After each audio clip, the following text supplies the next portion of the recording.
Olá, amigos do Centro Espírita Amor e Humildade do Apóstolo. Estamos aqui neste momento para cumprir a escala de palestras da URI1, onde fomos convidados para esta exposição doutrinária. E o que nós vamos abordar neste momento está contido na terceira parte do Livro dos Espíritos, no capítulo 11, que trata da lei de justiça, de amor e de caridade, que faz parte das 10 leis divinas, das 10 leis naturais. Jesus, na sua sabedoria, resumiu a lei divina em apenas 2 leis: amar a Deus sobre todas as coisas e ao próximo como a si mesmo. E Allan Kardec desdobrou essa análise sintética de Jesus em 10 leis, que conhecemos como as leis morais, leis naturais ou leis divinas. Que são elas? A lei de adoração, a lei do trabalho, reprodução, conservação, destruição, lei de sociedade, progresso, lei de igualdade, liberdade e, por último, a lei de justiça, de amor e de caridade, que nós vamos tratar neste instante. Estas leis, elas abrangem todas as circunstâncias da vida. Foram leis criadas por Deus para que pudéssemos viver em harmonia com o universo. E sempre dissemos, inclusive está lá no livro, na verdade não somos nós que falamos, são os espíritos, que nos dizem que todos os nossos sofrimentos, ele tem as suas causas no descumprimento das leis divinas. Ou seja, nós sofremos porque deixamos de cumprir as leis divinas. E todas essas leis, elas têm a sua importância e elas se entrelaçam. Porém, a lei de justiça e de amor, ela vem resumir todas as demais.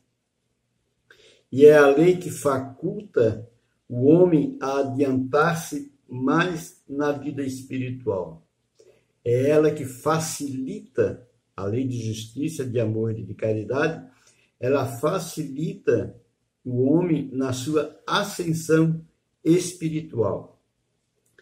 Então é importante perceber que a justiça, o amor e a caridade se entrelaçam, sinalizando que os 3 sempre devem andar juntos, de modo que possamos agir de maneira justa, amorosa e caridosa, o que pressupõe que o indivíduo possui bastante maturidade espiritual.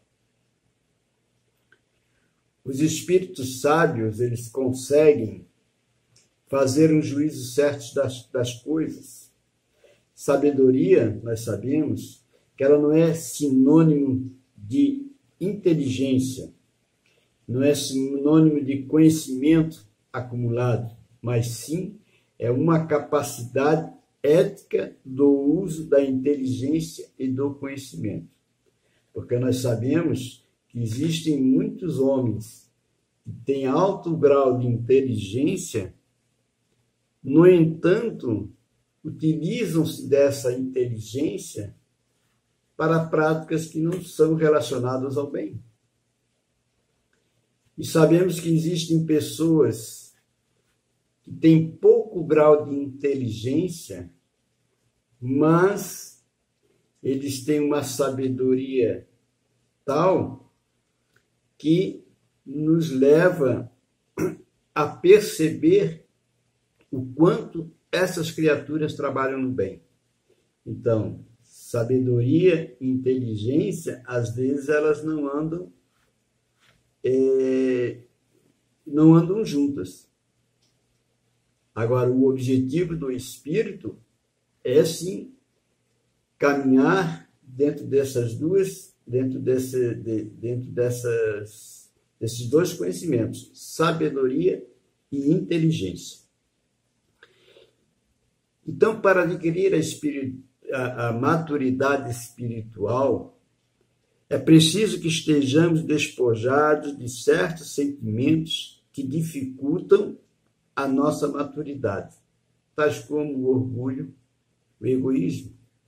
Então, para que a gente consiga atingir essa maturidade espiritual, é preciso que a gente esteja despojado de vários sentimentos que nos dificultam, como no caso aqui o orgulho, o egoísmo, a vaidade, a intolerância, uma série de sentimentos que nós ainda trazemos dentro de nós, né? Os pré-julgamentos que a gente faz, ou os julgamentos que a gente faz, são tudo comportamentos que dificultam a nossa ascensão espiritual, a nossa maturidade espiritual. Até porque esses sentimentos, eles vêm em desacordo com a lei divina. E tudo aquilo que vem em desacordo com a lei divina nos traz, como falamos inicialmente, nos traz sofrimento, nos traz tristeza. Mas o que nós podemos entender por justiça? A justiça consiste em cada um respeitar os direitos dos demais, dando-se a cada um aquilo que é seu. Mas como é que nós podemos determinar esses direitos? De que forma que esses direitos são determinados? Eles são determinados através de leis, de duas leis. A lei humana e a lei divina. A lei humana, como o próprio nome diz, são leis criadas pelo próprio homem de acordo com as suas necessidades. E muitas vezes essas leis, muito embora elas existam, mas muitas dessas leis são leis que às vezes não são muito justas. Então muitas dessas leis são falhas, onde trazem benefícios a um e prejuízos a outros. Como, por exemplo, nós tivemos há tempos atrás a escravidão, que era lícito ter escravos. Era uma lei humana, mas era uma lei falha, porque ela beneficiava os senhores, que eram os donos dos escravos, mas, por sua vez, prejudicavam os escravos, prejudicavam as criaturas que eram seus escravos. Tínhamos também a submissão das mulheres casadas no passado, onde, para praticarem certos atos, elas dependiam da autorização dos maridos. Hoje, não existe mais isso. Então, as leis humanas, elas vão se aprimorando de acordo com a evolução da comunidade, com a evolução da humanidade. Elas vão se adaptando. E a lei divina são as leis que regem o universo. São leis criadas por Deus. E, por sua vez, elas são imutáveis, igual para todos os indivíduos e em todos os tempos. O que muda nesta lei é a responsabilidade que cada um arca de acordo com os seus atos praticados. Então, na lei divina, não existe diferenciação onde para quem ela vai ser aplicada. Ela é igual para todas as criaturas, porque senão não seria justa. Como nós sabemos que Deus é um ser justo e bom, as suas leis também são justas e boas. Então, e ela é imutável, ela é válida para todos os tempos, em todas as épocas.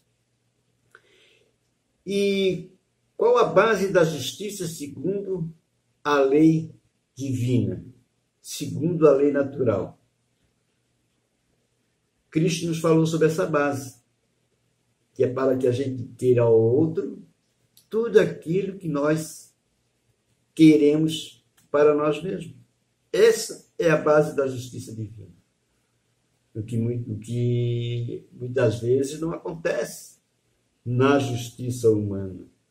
Mas a justiça, se a gente quiser entender a base da justiça divina, o preceito é esse: querer ao outro o que queremos para nós mesmos. Essa é a base da justiça divina. E todo aquele que pratica os atos de sua vida seguindo essa máxima do Cristo, pratica a justiça.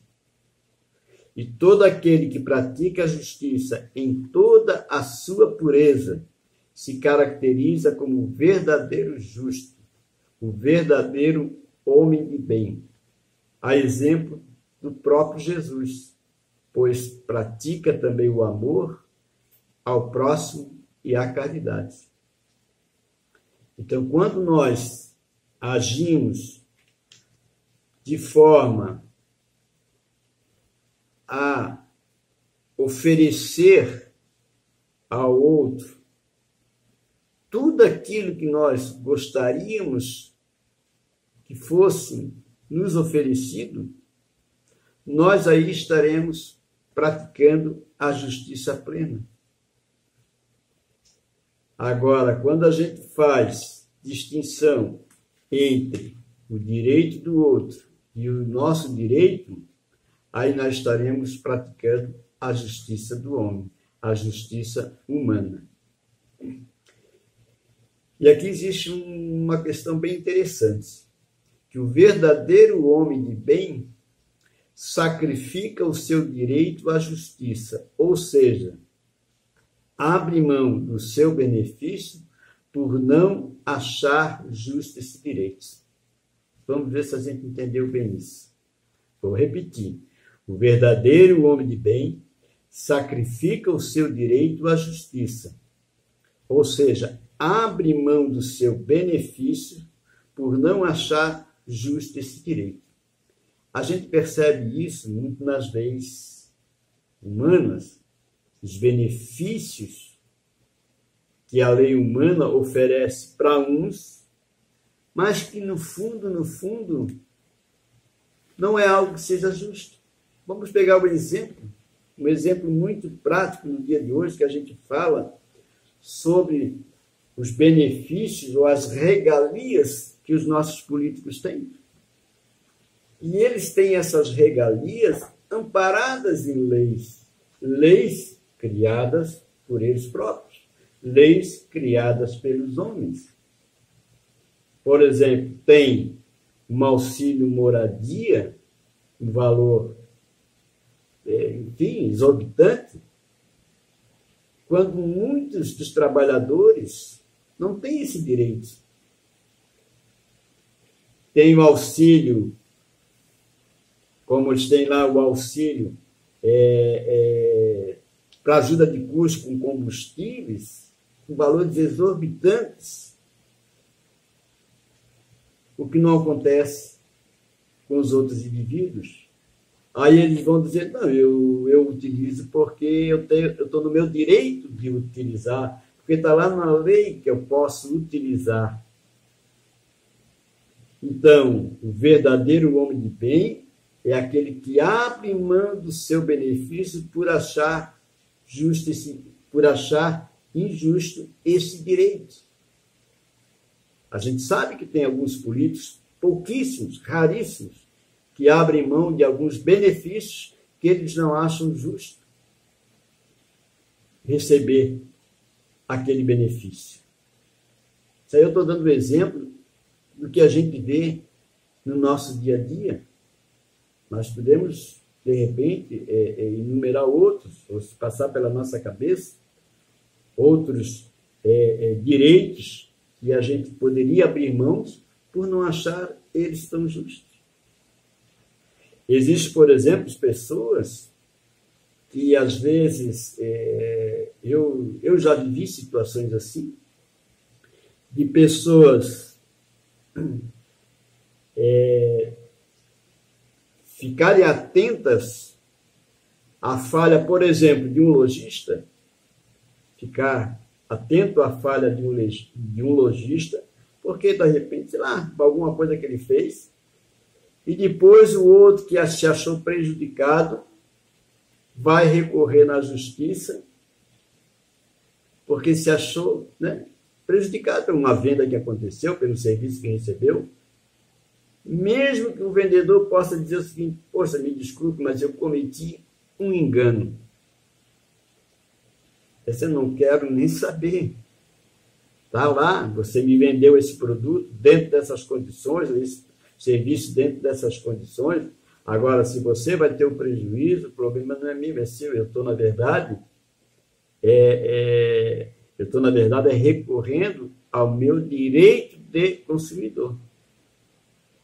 E, às vezes, essa criatura já sabe que estava errada, mas preferiu tapar o sol com a peneira, passar pano quente, e sabendo que mais tarde ele iria se beneficiar de alguma forma, amparado por uma lei, mesmo sabendo, mesmo o vendedor ou o lojista dizendo que estava errado.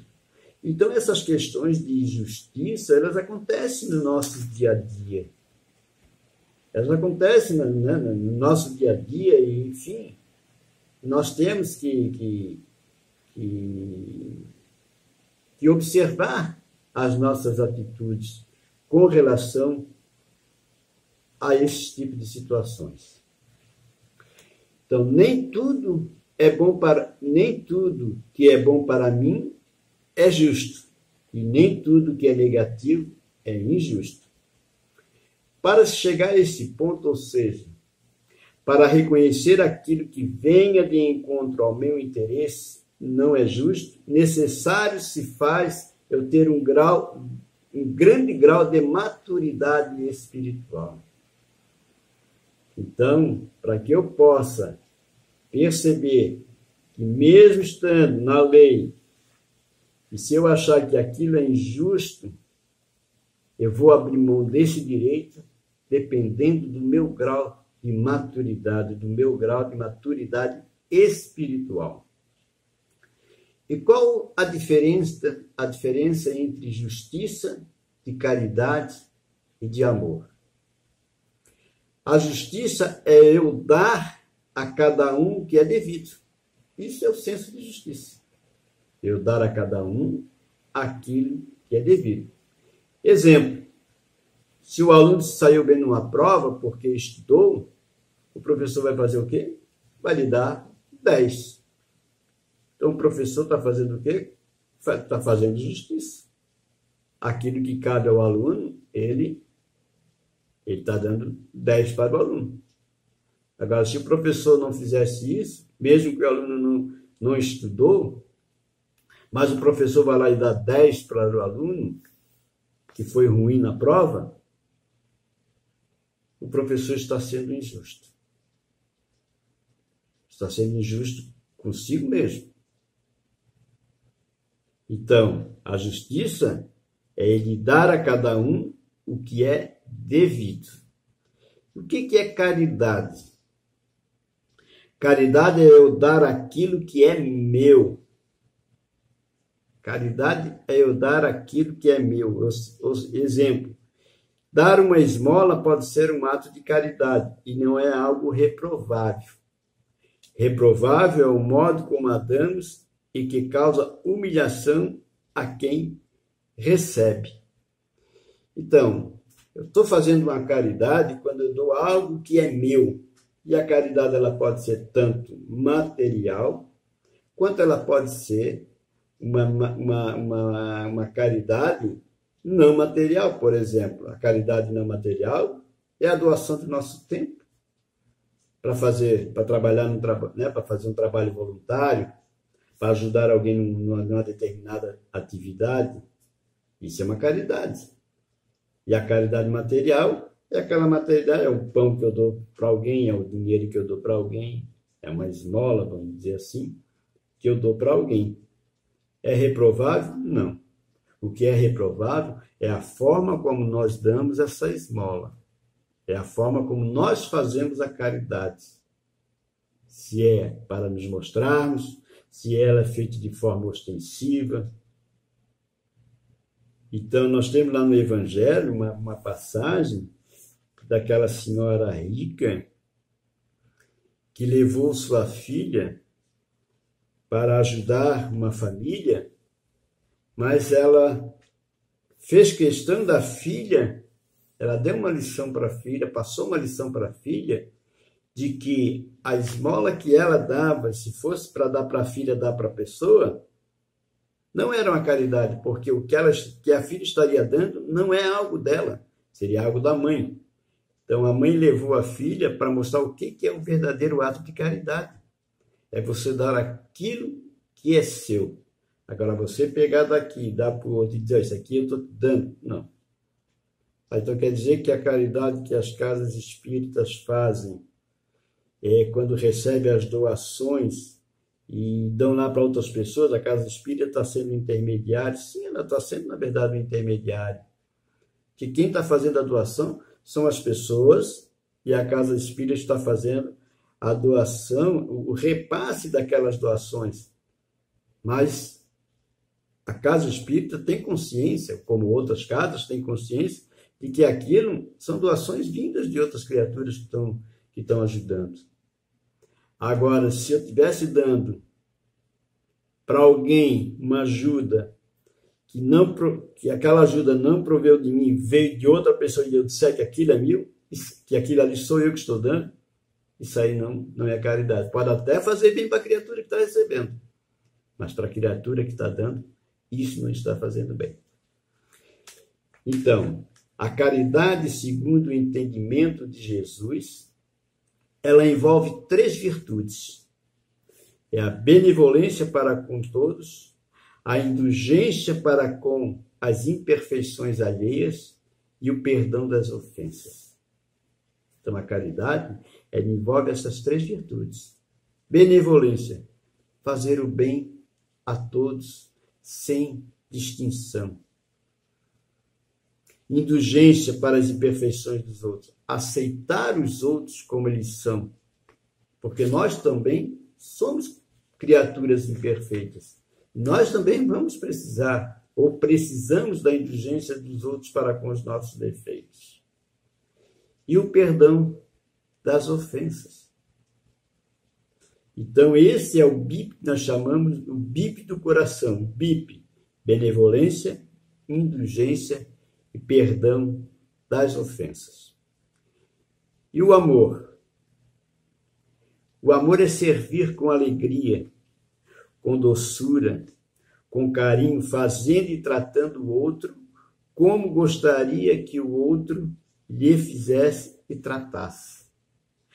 Amar ao inimigo, como Jesus nos recomendou, é não lhes desejar o mal, mas sim orar por ele e não guardar rancor.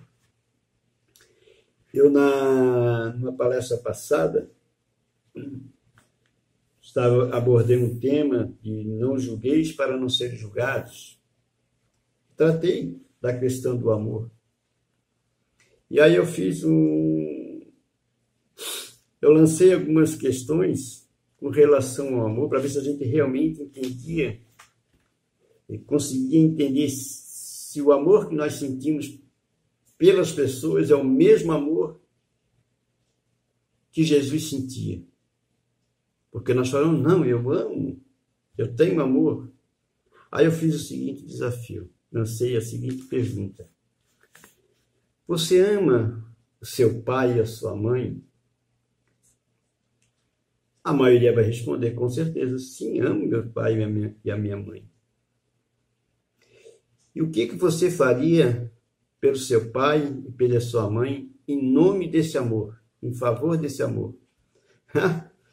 Eu daria a minha vida por eles, eu cuidaria deles a vida inteira, enquanto eles estiverem aqui encarnados, porque eles são tudo para mim. Você ama seu filho, sua filha? Claro, muitos responderão, eu amo meu filho e a minha filha. E o que você faria em nome desse amor? O que você faria pelo seu filho, pela sua filha, em nome desse amor? Talvez muito mais do que eu faço pelos meus pais, do que eu faria pelos meus pais. Eles são meu filho, os meus filhos são sangue do meu sangue. Eu daria a minha vida por eles. Eu deixaria de trabalhar para cuidar deles, se fosse o caso de uma doença. Enfim, eu nem consigo imaginar o que eu faria por eles, que eu faria muitas coisas por eles. Você ama o seu marido e a sua esposa? Amo. Já vai começar o vacilo do amor, o nível, a intensidade do amor. Amo. E o que você faria pelo seu esposo, pela sua esposa, pelo seu companheiro, companheira, em nome desse amor? O que você faria por eles? Você faria ou daria sua vida da mesma forma como você daria a vida pelos seus pais e pelos seus filhos? Depende. Opa, já está começando a diminuir o nível de amor e o nível de comprometimento desse amor. Você ama a sua sogra, seu sogro, o seu cunhado, o seu primo, a sua prima, o seu amigo? Amo. O que você faria por eles em nome desse amor? Eu analisaria muita coisa. Já vou dizendo que eu não daria a minha vida por eles. Então você vê, a gente consegue ver com isso que o amor que nós sentimos pelas criaturas não é esse amor que Jesus sente por nós ou quer que nós sentimos pelas outras pessoas. Porque o amor que Jesus veio pregar quando aqui esteve foi o amor universal, o amor fraternal. Ele não via nas criaturas o pai, a mãe, o irmão, o filho. Isso aí ele provou. Está lá no Evangelho, uma das passagens, quando ele é reunido, pregando para muitas pessoas que o seguiam, uma multidão muito grande.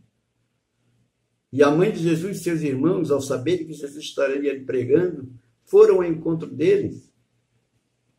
Se foram para apoiar, não se sabe, porque a gente sabe, o que a gente sabe, na verdade, é que os próprios irmãos de Jesus não aceitavam muito a ideia de Jesus.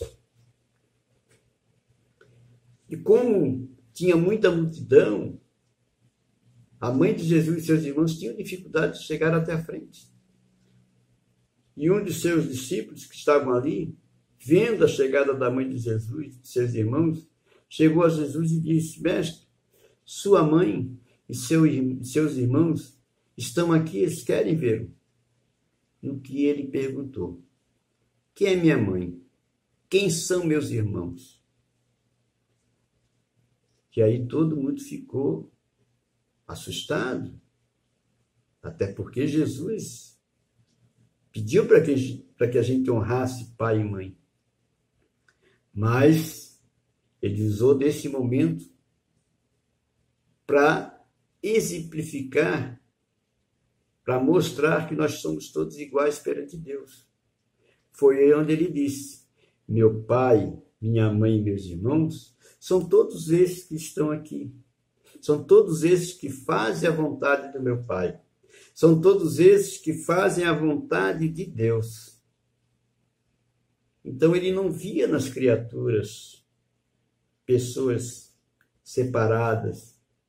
Ele não fazia distinção entre as criaturas. Até os equivocados no caminho, ele amparava. Tem várias passagens do Evangelho, parábolas, que falam desses momentos em que Jesus não distinguia ninguém, atendia a todos. Até porque ele disse que ele não veio para curar os sãos. Ele veio para os doentes. Ele veio para os infelizes. Jesus foi e continua sendo a criatura que Deus colocou ao nosso planeta para que servisse como modelo e guia para toda a humanidade. E assim, ele cumpriu com a sua missão, enquanto encarnado, nos trazendo lições através do seu exemplo prático nas situações do cotidiano. Serviu a todos sem nada pedir para si, a não ser que nos amássemos uns aos outros como ele nos amou. Façamos a nossa parte. Sigamos os passos de Jesus.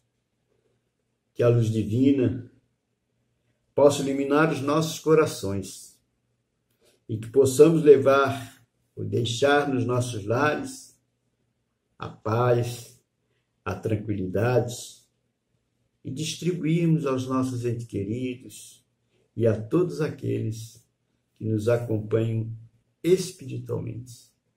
Muito obrigado pela oportunidade.